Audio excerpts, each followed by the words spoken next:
En este vídeo voy a tratar de sintetizar los principales temas de la filosofía de Platón.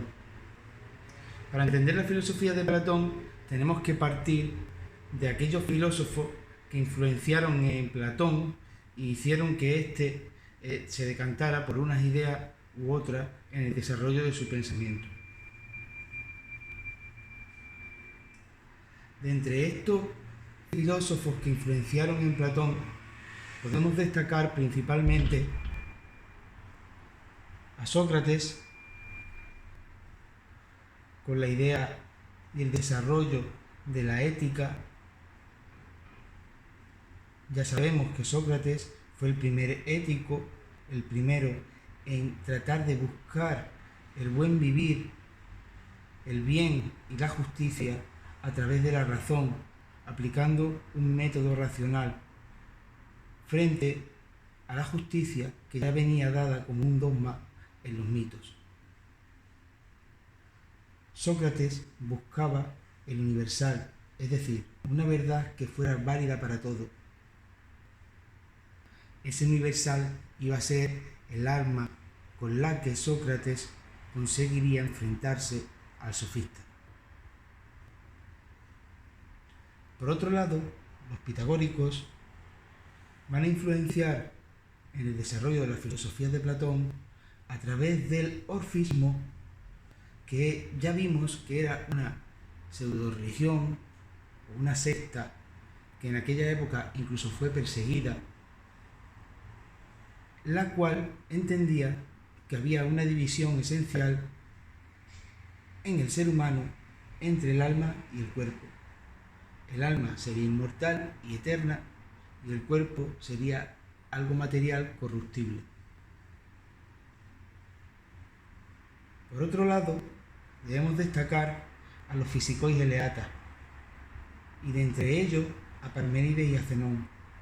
Estos buscaron el ser y entendieron que el ser era eterno, inmóvil, recordar sus características, y nos acercó de algún modo a la ciencia, a la episteme, a través de lo que él denominó la vía del ser, como vía de la verdad, frente a la vía de mezcla de ser y no ser, que sería la vía de la opinión, que denominó doxa.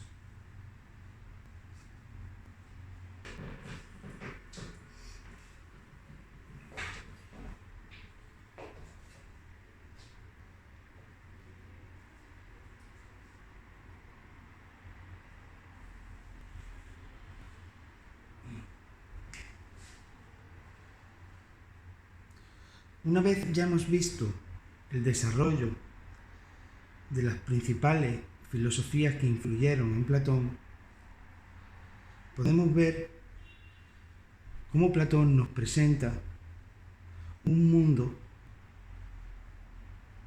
en el cual hay dos aspectos a diferenciar siempre en relación a qué es la realidad, cómo es que conoce el ser humano, qué es el ser humano, e incluso en relación a la política y a la ética. En un primer momento veremos la relación entre el dualismo ontológico y el dualismo epistemológico. Ontología refiere a una teoría acerca de cómo es la realidad. También otras veces se suele utilizar de manera indiferente la palabra ontología como la palabra metafísica. Con esto, lo que se está intentando explicar es cómo es la realidad desde el punto de vista de Platón en este caso. Por otro lado, el dualismo epistemológico refiere a cómo conoce el ser humano. Nos podemos hacer la siguiente pregunta: ¿cómo es que el ser humano puede llegar a algún tipo de conocimiento? Por eso se dice que epistemológico sería aquel apartado o aquel aspecto, en este caso de la filosofía platónica, que va a tratar la teoría del conocimiento o acerca de cómo es que conoce el ser humano. Para Platón, tanto la realidad como las distintas fuentes a través de las que conoce el ser humano son principalmente dos. Por eso decimos que Platón presenta, en cierto modo, un dualismo ontológico y un dualismo epistemológico.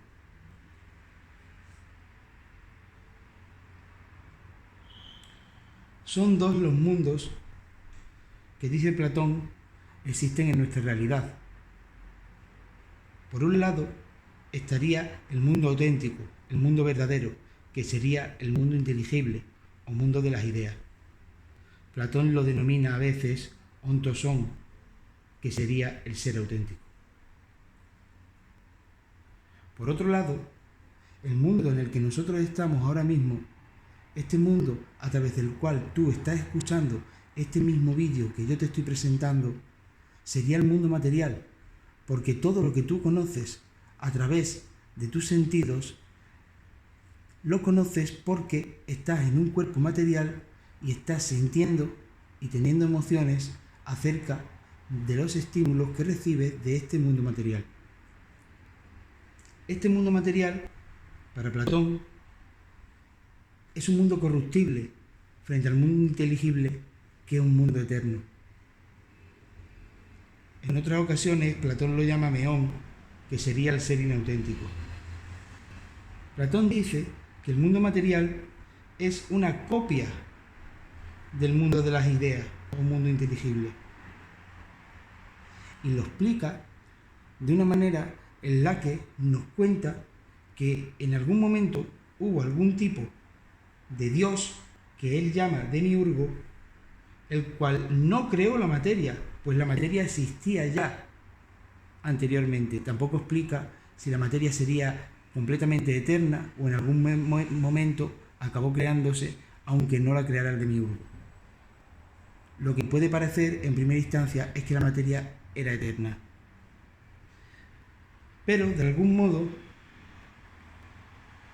el Demiurgo decidió darle forma a ese mundo material y tomó como modelo al mundo inteligible o mundo de las ideas. De modo que el mundo material, el mundo que conocemos a través de los sentidos, sería una copia del mundo de las ideas, o mundo inteligible. Por otro lado, Platón nos presenta un dualismo epistemológico. Con esto nos quiere decir que hay dos formas o dos fuentes que tiene el ser humano para poder conocer cualquier cosa. Por un lado estaría la razón, muy ligada al mundo inteligible.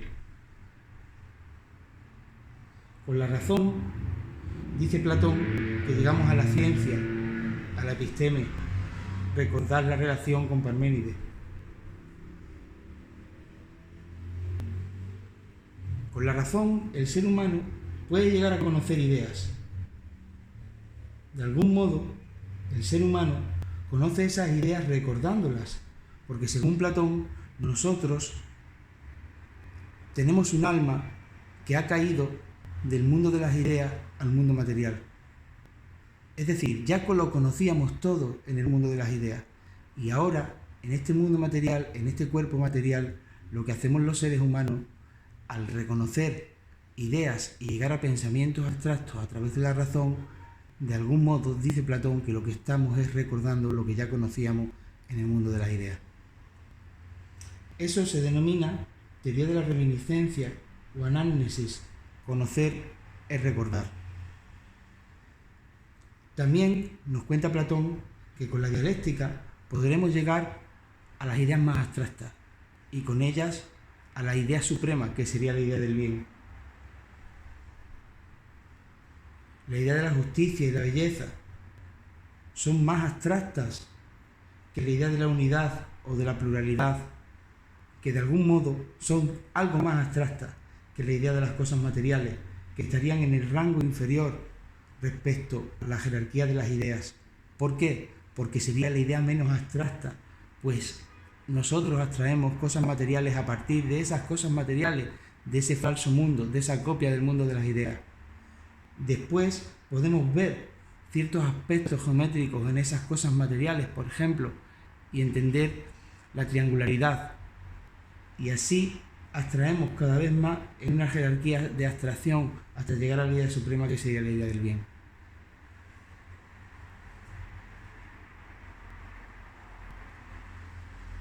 Por otro lado, estarían los sentidos.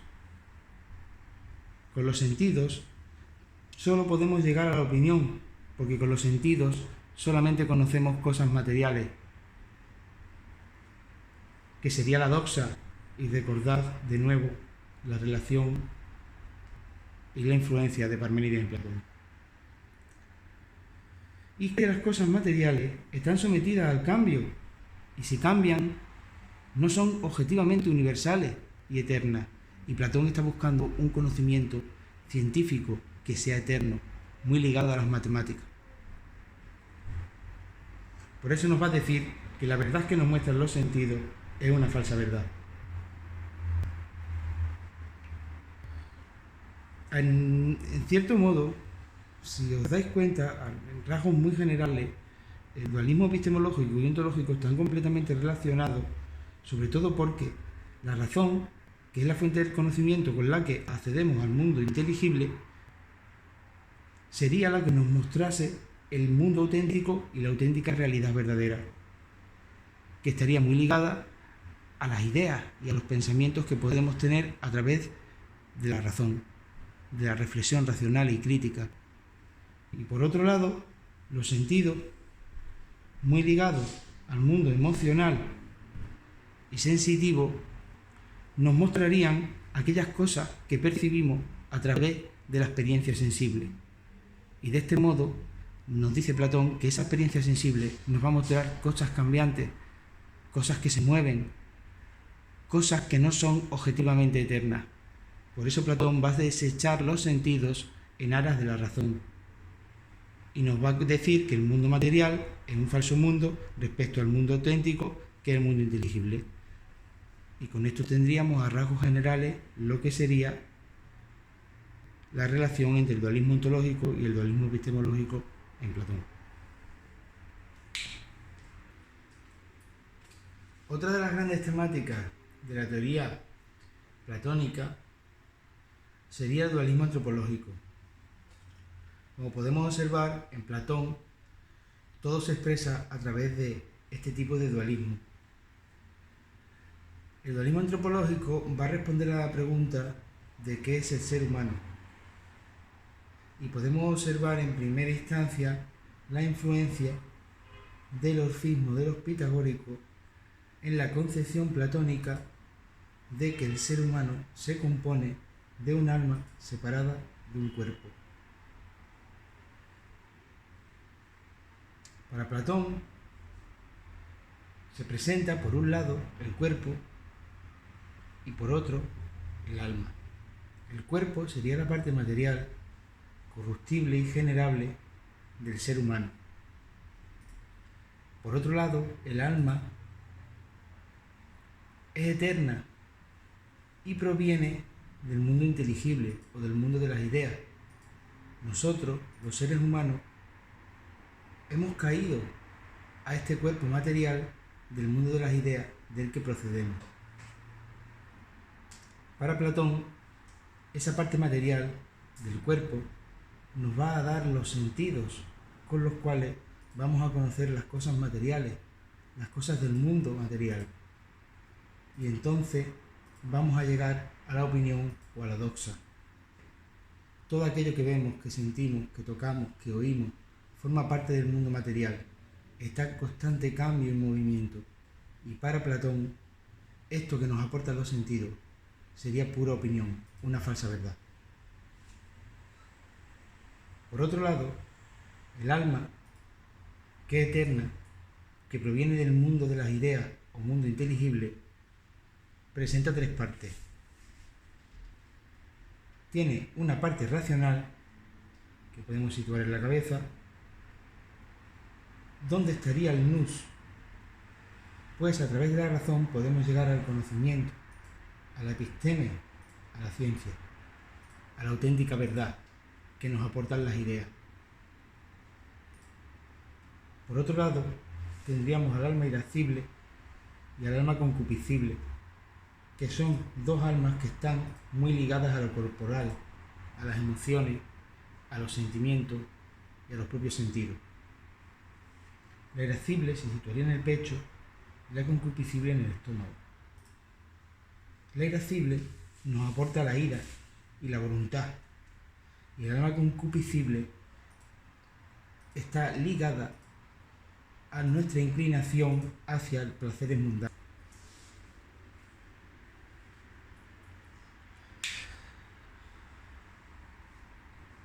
Finalmente, para conocer el dualismo antropológico de Platón, este mismo trata de representarnos a través de una metáfora que él denomina del carro alado a esta separación del alma en Platón en tres partes diferenciadas. Por un lado tendríamos al auriga, que estaría representando al alma racional, que es el jinete de un carro que es tirado por dos caballos. Esos dos caballos vendrían a representarnos a las almas que están ligadas a lo corporal.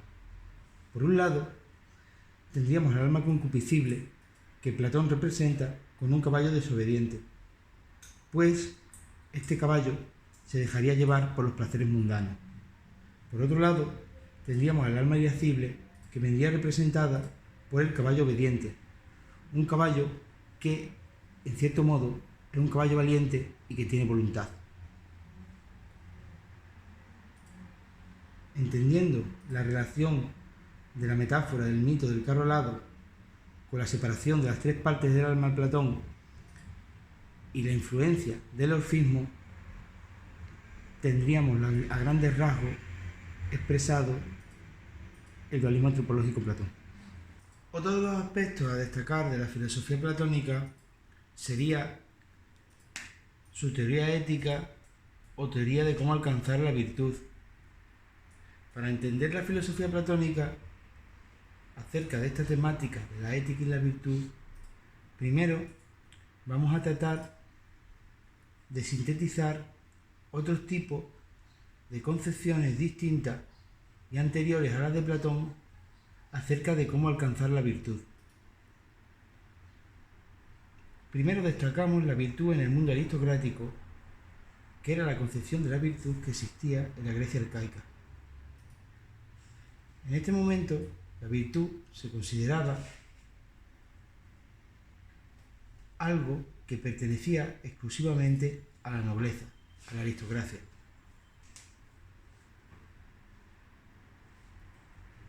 Pero el noble no era virtuoso simplemente porque lo heredara como hijo de otro noble,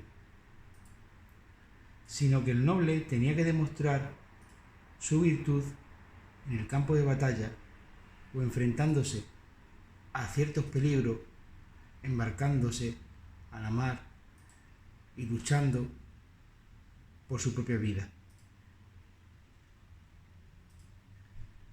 Era lo que se denomina una concepción trágica de la existencia humana.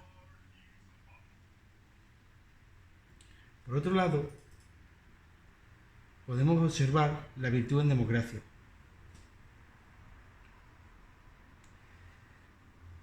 Cuando Atenas alcanza el sistema democrático, se entiende que la virtud estaría al alcance de cualquiera.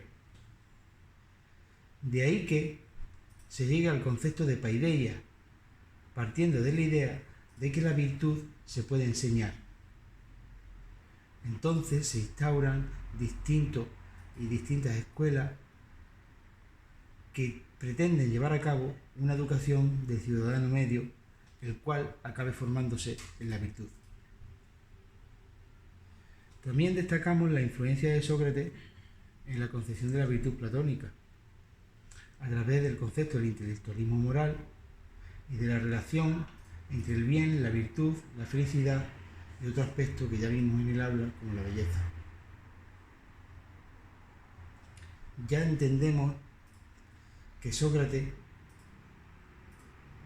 para alcanzar la virtud, una persona debe conocer el bien y de ese modo actuará con respecto al bien. Por otro lado, también sabemos del tema anterior que Sócrates buscaba el universal frente al sofista, pues Sócrates lo que trataba de encontrar era una verdad que fuera válida para todos por igual, frente a las falsas verdades o verdades a medias que nos vendían los sofistas para adquirir o conseguir algún tipo de rédito o mérito social, muy ligadas al interés.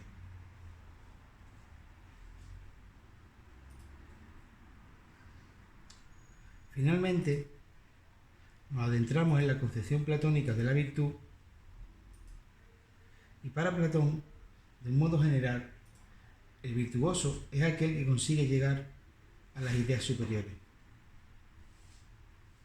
Ideas como la justicia, la belleza o la idea suprema, que sería la idea del bien.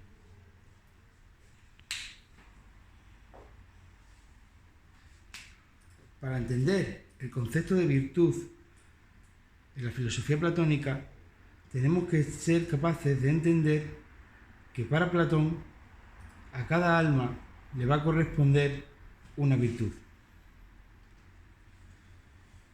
Aquellos en los cuales predomine el alma racional, si son virtuosos, tendrán prudencia y la prudencia predominará en ellos. Prudencia en griego se expresa con esta palabra, phronesis. El alma irascible y el alma concupiscible, que son los dos tipos de almas que están ligados a lo corporal, por un lado, en el alma irascible, la virtud sería la fortaleza y el valor, la andreia. Y en el alma concupiscible, la virtud sería la templanza, que sería la sofrosine. Con estos tres tipos de alma, Platón pretende respondernos a esa idea de que el ser humano puede alcanzar la felicidad, el orden y la justicia. Y estos aspectos solo los alcanzará el ser humano en tanto sea capaz de acercarse a cada una de estas virtudes, en tanto en el propio ser humano predomine un tipo de alma u otro.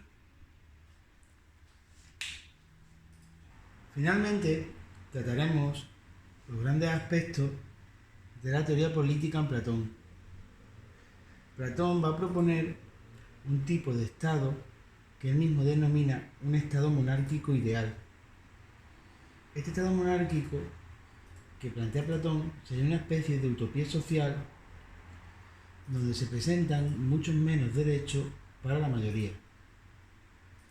Platón presenta este tipo de estado monárquico ideal frente a la democracia, pues entiende que esta ha sido degenerada a través de la influencia de los sofistas en la política.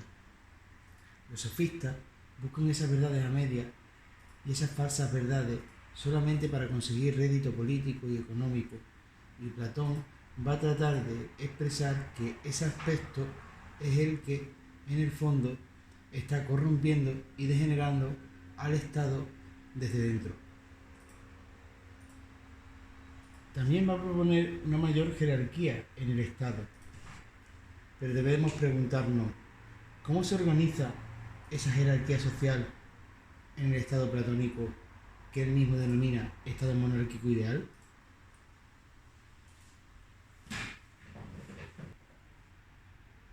Para Platón, ese Estado monárquico ideal se tiene que organizar con una relación entre el alma y cada estamento social. Es decir, según qué alma predomine en nosotros desde nuestro nacimiento, nos correspondería uno u otro estamento social. Y cada estamento social va a cumplir una función en ese tipo de estado y en esa organización social. Platón busca, según él mismo nos cuenta, el orden y la justicia para que, en el fondo, la ciudad funcione correctamente. Según Platón, son tres los estamentos que están relacionados con la predominancia de cada tipo de alma, de los tres tipos de alma en cada uno de nosotros. Por un lado, tendríamos a los gobernantes, filósofos, que serían aquellas personas en las cuales predomina el alma racional. Otro estamento social sería el de los guerreros guardianes, en los cuales predominaría el alma irascible, con su correspondiente virtud, que sería la voluntad y la valentía. En el alma racional, la virtud, como ya sabemos, sería la prudencia. Y el último estamento social sería el de los agricultores, artesanos y comerciantes, en los cuales predomina el alma concupiscible. Para estos, la virtud será la templanza, pues así sabrán ganar lo suficiente, pero no demasiado. Platón también nos presenta distintas formas de gobierno y expresa cómo estas formas de gobierno acaban degenerando. La aristocracia, que sería la mejor forma de gobierno posible, degenera en la medida en que los seres humanos estamos hechos de un cuerpo material, de modo que en algún momento el monarca y el aristócrata acabará degenerando y acabará viéndose impelido por algunas de las almas corporales, y en él dejará de predominar la virtud. De modo que el aristócrata buscará ayuda en el ejército para adquirir cada vez más poder, y entonces acabará instaurándose el ejército, el gobierno de los guardianes, como el tipo de Estado. Eso es lo que se denominaría timocracia. Pero llegará un momento en que el guardián, en vez de verse impelido por la virtud que le corresponde a su alma irascible, que sería la valentía y la fortaleza, intentará adquirir cada vez más riqueza. De modo que llegará un momento en que acabará degenerando esa timocracia o gobierno del ejército y los gobernantes en una oligarquía que sería el gobierno de los ricos. Pero en el gobierno de los ricos, lo que acabará ocurriendo es que estos amasarán tantas riquezas que producirán tales diferencias sociales, de acuerdo con que el pueblo acabará rebelándose con respecto a esas diferencias sociales para cambiar el sistema político, y la oligarquía degeneraría en una democracia, que sería el gobierno del pueblo. Lo que ocurriría en democracia es que las personas, al verse con tantas libertades, producirían un caos tal que en algún momento dejarían de creer y de seguir los designios de la justicia y de la ley. De modo que la democracia, a través de la demagogia y del sofista, acabaría degenerando en una tiranía, pues el gobierno de muchos buscaría al gobierno de uno para que instaurase ese orden frente a ese caos que se dio por ese exceso de libertad. Y con esto terminaríamos a grandes rasgos los principales aspectos y las principales teorías de la filosofía platónica.